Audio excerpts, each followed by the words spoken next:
कि Bhajpa party slogan देने में बहुत माहिर है।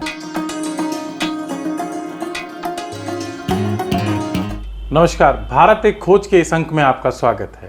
आज हमारे साथ चर्चा करने के लिए मौजूद हैं एनएसयूआई के पूर्व अध्यक्ष हर्ष चौधरी जी। हर्ष जी, आपका बहुत बहुत स्वागत है आज के इस कार्यक्रम में। बहुत धन्यवाद आपका, और आपके चैनल को भी मैं बधाई और शुभकामनाएं देता हूं। जो आपने बताया है कि एक नया जिस तरीके से आप इस चैनल को नई ऊंचाइयों की ओर ले जाना चाह रहे हो, मैं उसकी आपको बधाई और शुभकामनाएं देता हूं। बहुत बहुत धन्यवाद, आभार आपका। हर्ष जी, सबसे पहली बात आपसे करनी है, जो पहला प्रश्न है, जिस तरीके से मोदी जी का बयान आता है कि 140 करोड़ की संख्या का उनका परिवार है, और दूसरी तरफ कांग्रेस बोलती है कि जिनका परिवार नहीं है वो परिवार के बारे में क्या जाने, तो क्या आप किस नज़रिए से देखते हैं इस विषय को? नज़रिया साफ है। यहाँ परिवार से मतलब जब एक घर गृहस्थी वाला जो जीवन इंसान जीता है, और आपने देखा भी होगा जब घर में माताएं बहनें परेशान होती हैं, रोज़मर्रा की ज़िंदगी जो महंगाई जिस चरम पे चल रही है और नौजवानों को रोज़गार नहीं मिल रहा है, तो कहीं ना कहीं वो परेशानी जो घर की रोज़मर्रा की ज़िंदगी की जो परेशानियां हैं, उस परेशानी को कहीं ना कहीं हमारे प्रधानमंत्री जी नहीं समझ पा रहे हैं। उसी बात को लेकर कांग्रेस ने, हमारी पार्टी ने ये बयान दिया था, जिसको उन्होंने मुद्दे को कहीं और डाइवर्ट, जिस तरीके से वो माहिर है, मुद्दे को डाइवर्ट करने में वो माहिर हैं। नहीं, इसमें केवल इतना था कि कांग्रेस ने एक बयान दिया कि परिवार के बारे में, कि मोदी जी का परिवार नहीं है, तो सीधा सीधा मोदी जी की तरफ निशाना था कि उनका कोई परिवार नहीं है, और मोदी जी ने उसको एकदम अलग तरीके से प्रस्तुत किया अपने बयान के माध्यम से कि उनका 140 करोड़ की संख्या का पूरा भारत उनका परिवार है। तो बस इसी सी बात को लेकर आज वो जनता के बीच में जा रहे हैं और लोगों के साथ आसानी से कनेक्ट हो पा रहे हैं, सहजता से कनेक्ट हो पा रहे हैं। उस 140 करोड़ों की लोगों की बात ही कांग्रेस पार्टी ने करी थी कि जो नौजवान हैं वो परेशान है रोज़गार के लिए, जो महिला हैं, गृहिणी हैं, वो परेशान है महंगाई से, उनकी रसोई कितने दिक्कतों से चल रही है। आज महंगाई चरम पर है। आप पेट्रोल का दाम ले लीजिए, आप घरों की रसोई गैस की बात ले लीजिए। आज जब चुनाव आता है, चुनाव के दौरान गैस के रेट दाम घटा दिए जाते हैं। ये क्या 1 साल पहले मोदी जी को नहीं दिखा था कि गैस का दाम बहुत ऊपर जा रहा है, गृहिणियों के घर चलाना मुश्किल हो रहा है? 1 साल पहले भी वुमेंस डे आया था, 2 साल पहले भी वुमेंस डे आया था। कच्चा तेल की कीमतें क्या थी, आज सरसों के तेल की कीमत क्या है, दाल की कीमत क्या है? इन सब चीज़ों को देखते हुए कि जो 140 करोड़ लोग हैं वो परेशान हैं, उनकी परेशानी को उजागर करने के लिए कांग्रेस ने मोदी जी को जवाब मांगा था, या ये टिप्पणी उन्होंने की थी। चलिए, एक बहुत महत्वपूर्ण सवाल, आपका राजनीति में परिवेश कब हुआ? कब आप राजनीति से जुड़े, और आपको क्या लगता था कि राजनीति में जाकर आप किस प्रकार की सेवा करेंगे और कैसे राजनीतिक जीवन में आकर आप लोगों के लिए काम करेंगे? देखिए, छात्र जीवन में ही मैं जब कॉलेज गया तो वहाँ पर एक नई टीम कह लीजिए या साथ वाले लोग कह लीजिए, उनके साथ चुनाव में हिस्सा लेता था। हमारा परिवार राजनीतिक परिवार रहा है, पिताजी मेरे विधायक रहे हैं, और कॉलेज में भी हमारे जो और कज़न भाई थे, दोस्त थे, यार थे, वो कॉलेज में छात्रों की जो से रिलेटेड जो समस्याएं थी, उन समस्याओं के लिए हम लोग लगातार कुछ ना कुछ प्रयास करते रहते थे।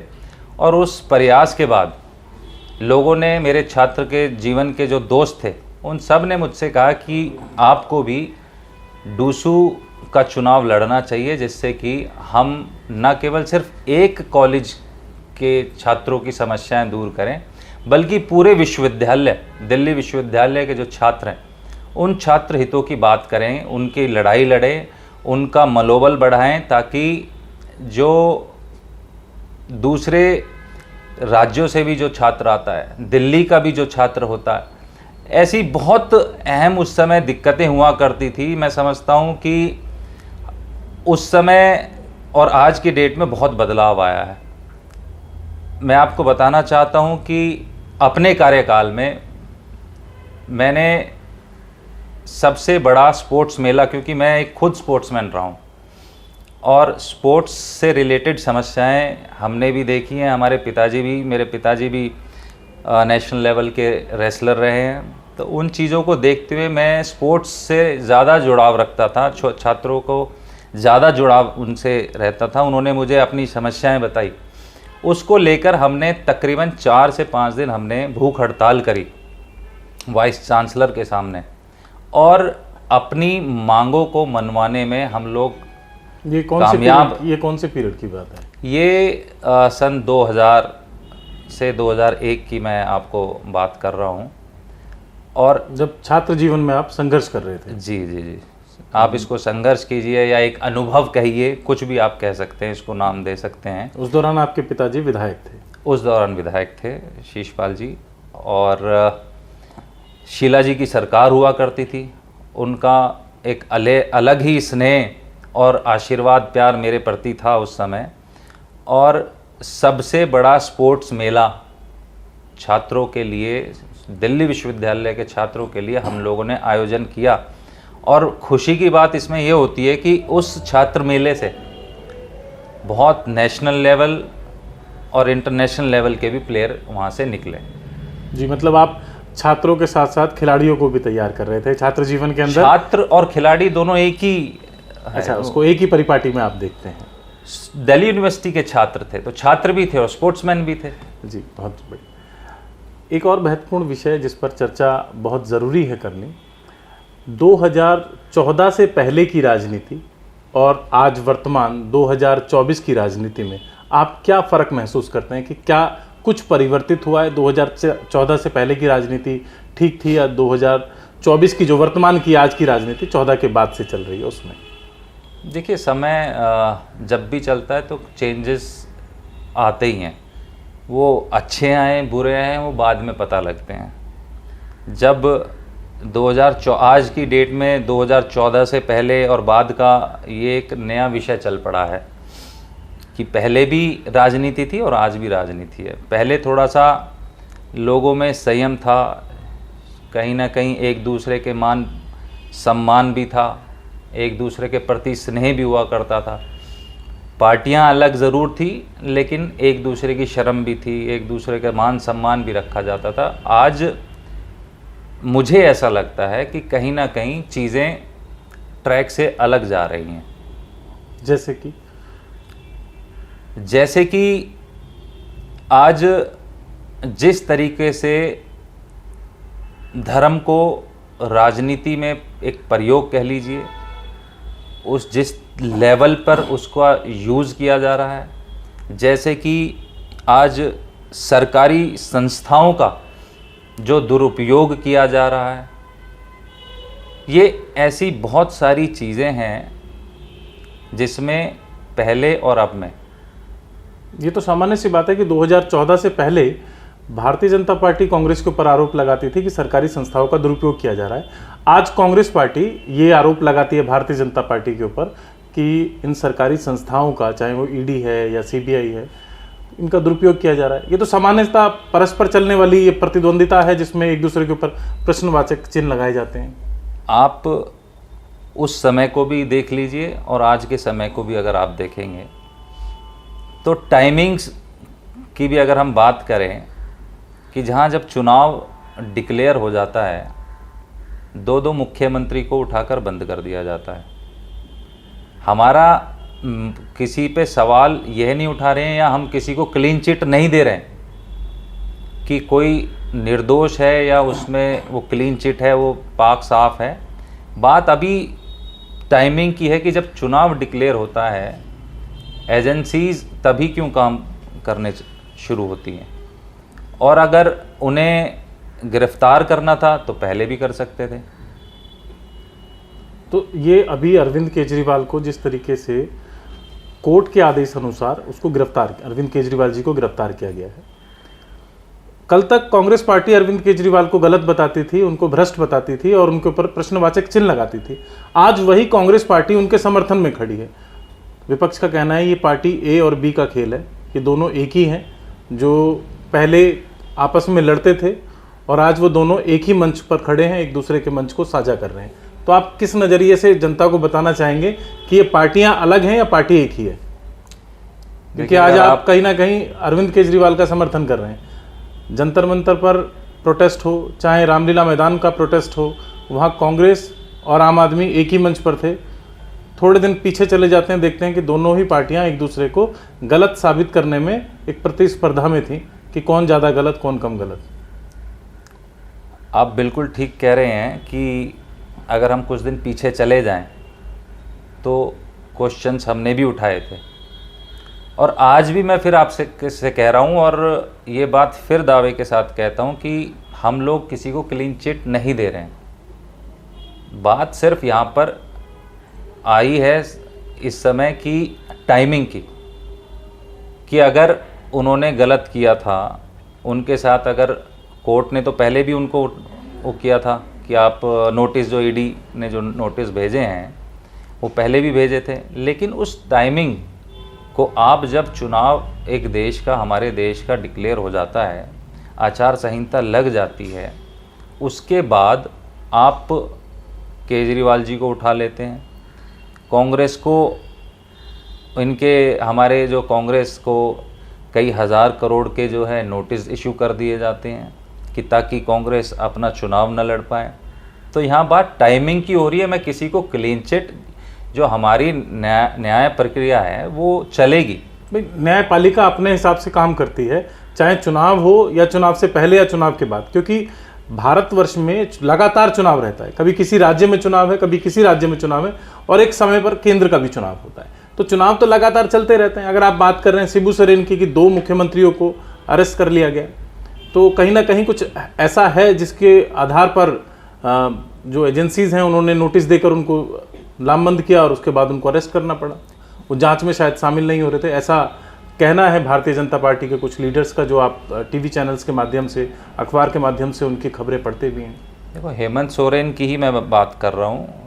शिबू सोरेन के जो पुत्र हैं उनके ही मैं बात कर रहा था कि उनको जब उठाया तब भी यही बात थी। आज जब केजरीवाल जी को पुलिस, ईडी गिरफ्तार करती है तो चुनाव के बाद गिरफ्तार करती है, जब चुनाव डिक्लेयर हो जाता है। कितने नोटिस के बाद अरविंद केजरीवाल को गिरफ्तार किया? 7 या 8 नोटिस के बाद गिरफ्तार किया जाता है। मैं ये बात आपकी मानता हूँ, लेकिन अगर उठाना था, उनको गिरफ्तार करना था, तो वो पहले भी कर सकते थे। बात यहाँ पर ये नहीं है कि हमने किसी को क्लीन चिट दे दी है। जो प्रोसेस है वो चलेगा, जो खोजबीन छानबीन जो चलनी है, लॉ प्रोसेस ड्यू कोर्स का, वो चलता रही है और चलना भी चाहिए। हम ही ने शिकायत करी, लेकिन बात आज जब डेमोक्रेसी की आती है, लोकतंत्र को बचाने की, आज जो ये बात जो हमने वहाँ पर रैली करी वो इसीलिए करी कि जो टाइमिंग की हमने मुद्दा जो है ना, हम टाइमिंग के उस पर उनको वो कर रहे हैं। मतलब आपके कहने का मतलब है कि अरविंद केजरीवाल को सही गिरफ्तार किया गया है, मगर गलत समय पर गिरफ्तार किया गया है, क्योंकि कांग्रेस की ही मांग थी। जब ये कोविड के दौरान जिस तरीके से शराब मामले को लेकर सबसे ज्यादा सवाल कांग्रेस पार्टी ने अरविंद केजरीवाल के खिलाफ उठाए थे, और अरविंद केजरीवाल के खिलाफ कांग्रेस पार्टी सड़कों पर उतरी थी, सवाल उठाने वाली कांग्रेस पार्टी थी। और आज उसी कांग्रेस पार्टी के अनुसार अरविंद केजरीवाल जी को सजा होगी नहीं होगी ये कोर्ट जानता है, ये कोर्ट जानेगा। कौन गलत है कौन सही है इसका फैसला ना तो मैं करूंगा ना आप करेंगे। आज हम जो चर्चा कर रहे हैं उसमें बात केवल इतनी सी है कि कांग्रेस पार्टी के जो आंदोलन थे वो साकार रूप से कामयाब हुए। अरविंद केजरीवाल आज न्यायिक हिरासत में है, उनके ऊपर कार्रवाई चल रही है। आप इसको किस नज़रिए से देखते हैं? ये कांग्रेस पार्टी की सफलता है या कांग्रेस पार्टी अब नहीं चाहती कि उनको अरेस्ट किया जाना चाहिए था? देखिए, आप फिर एक ही क्वेश्चन को बार बार आप दोहराए जा रहे हैं, क्योंकि मुझे जवाब सही नहीं मिल रहा है। अब मैं किसी को, एक लॉ प्रोसेस होता है, अब लॉ जो चल रहा है उसमें हम किसी को ना तो क्लीन चिट दे सकते हैं, क्योंकि क्लीन चिट देने में हमारे जजेस हैं, हमारी न्यायालय है, वहाँ पर वो देगी किन तथ्यों के साथ वहाँ उनको गिरफ्तार किया गया है, क्या उनके खिलाफ बयान आए हैं, क्या चार्जशीट में उनका रोल उसमें लिखा गया, वो मेरे को भी नहीं मालूम, आपको भी नहीं मालूम। लेकिन फिर मैं आपको यही दोहराता हूँ कि हम पहले भी उनके जो कहे हुए जो ये काम आप जो बता रहे हैं उसके खिलाफ थे, लेकिन किसी को क्लीन चिट देने का ना पहले काम करा था, ना आज हम कर रहे हैं। आज हम सिर्फ और सिर्फ उनके जो टाइमिंग है, ईडी या सरकारी जो हमारी जो संस्थाएं हैं, उनका जो इस समय जो काम करने का जो तरीका है, उस टाइमिंग पे हमने सिर्फ एक सवाल उठाया। जी, अगर हम बात करते हैं जिस विधानसभा में आप बैठे हैं, संगम विहार विधानसभा लगती है। इस संगम विहार विधानसभा में पानी माफियाओं को लेकर बहुत चर्चा होती है कि संगम विहार विधानसभा में पानी माफिया हैं, क्योंकि बहुत सारी ऐसी घटनाएं भी हुई, पानी को लेकर मर्डर भी हुए इसी क्षेत्र के अंदर। तो उस पर आपका क्या कहना है कि पानी की समस्या, जहां अरविंद केजरीवाल कहते हैं कि पानी मुफ्त दिया जाएगा, वहीं पानी को लेकर संगम विहार जैसे क्षेत्र में मर्डर हो जाता है? देखिए, बहुत ही हमेशा से मैं कहता आया हूँ, आपसे पहले भी और भी चैनलों पे जब मेरी बात होती है या मैं क्षेत्र में जाता हूँ और जनता से बात होती है, तो कहीं ना कहीं ये एक दुर्भाग्य है हम लोगों का कि एक योजना जो कांग्रेस के कार्यकाल में चौधरी शीशपाल जी जब यहाँ पर विधायक हुआ करते थे, तो एक सोनिया विहार की योजना 35 MGD पानी सोनिया विहार से लेकर और संगम विहार, हमारी तुगलकाबाद विधानसभा, जब ये तुगलकाबाद विधानसभा के नाम से जानी जाती थी, उसके लिए 35 MGD पानी पास करवाया। और 2002 में वो लाइन डलनी चालू हुई, लेकिन दुर्भाग्य हमारे इस क्षेत्र की जनता का कहेंगे कि शीशपाल जी 2003 में चुनाव हार जाते हैं। आज वो योजना मिट्टी में मिल जाती है, पानी की पाइपलाइन डल गई, सब कुछ डल गया, लेकिन कई साल बीत जाने के बाद भी वो सुचारू रूप से चालू नहीं हुई है। इसका जिम्मेदार कौन है? इसके जिम्मेदार जो चुने हुए प्रतिनिधि हैं, उनकी जिम्मेदारी बनती है, क्योंकि योजना पास कराना एक अलग काम है और उसको सुचारू रूप से काम चलवाना जो अगले चुने हुए प्रतिनिधि है, उनकी जिम्मेदारी बनती है। आज जो सत्ता में बैठे हैं, जो उससे पहले विधायक थे या जो वर्तमान में विधायक है, ये उनकी जिम्मेदारी है कि वो क्यों नहीं पानी दे पा रहे हैं और इस क्षेत्र में क्यों इतना जल माफियाओं का इन लोगों ने इतना बढ़ावा दिया हुआ है। यहाँ पर एक और समस्या, जब हम लोगों से मिलते हैं, चर्चा होती है, बात होती है, पार्किंग को लेकर बड़ी परेशानी है।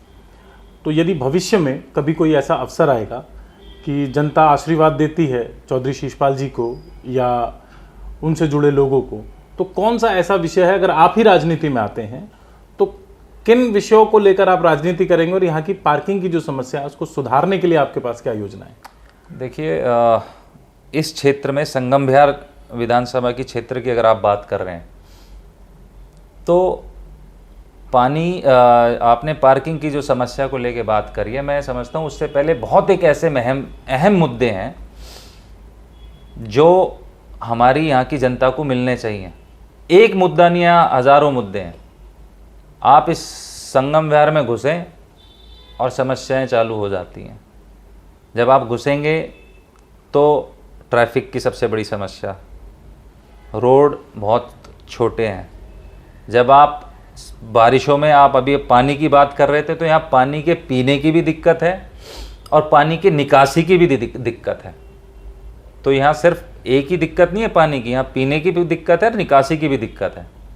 जब आप आगे चलेंगे, बच्चों की अगर आप बात करते हैं, एक स्कूल यहाँ पर नहीं है, कोई एक सिंगल संगम विहार के अंदर स्कूल नहीं है।